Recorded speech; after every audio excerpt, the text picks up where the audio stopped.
Bonjour à toutes et tous, nous sommes le jeudi 5 septembre et bienvenue dans la Minute Certif, le podcast qui vous donne une dose quotidienne de bonnes pratiques. Aujourd'hui, nous allons parler de la prescription des médicaments.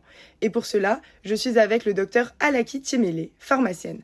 Alors pour commencer, Alaki, qu'est-ce qu'une prescription bien réalisée ? Alors, une prescription bien réalisée, c'est avant tout une prescription informatisée via DXCare ou Diane.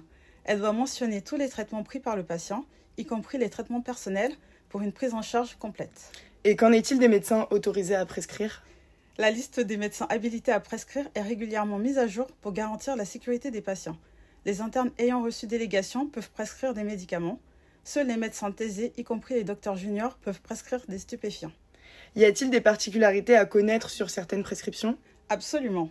Pour les prescriptions, si besoin, les conditions doivent être clairement définies. Nombre maximal d'administration par 24 heures, intervalle entre les prises, dose maximale par prise, etc. Les prescriptions conditionnelles doivent être liées à une condition mesurable. Par exemple, si l'échelle de douleur est supérieure à 5. Et les prescriptions orales ? Elles sont interdites, sauf en cas d'urgence vitale immédiate. C'est une mesure de sécurité essentielle. Et pour les médicaments à risque, qu'en est-il ? Alors, sur DXCare, un logo s'affiche pour signaler les médicaments à risque et à haut risque. De plus, un questionnaire doit être complété pour certains antibiotiques lors de leurs initiations et leur réévaluation entre 24 et 72 heures. Et peut-être une dernière question, comment les pharmaciens contribuent-ils à cette chaîne de sécurité ? Les pharmaciens analysent des prescriptions selon une grille de priorisation. Nous pouvons également écrire des messages, qu'on appelle interventions pharmaceutiques, aux prescripteurs dans les logiciels d'aide à la prescription, ainsi qu'aux soignants pour des conseils sur la disponibilité des traitements ou les bonnes pratiques d'administration.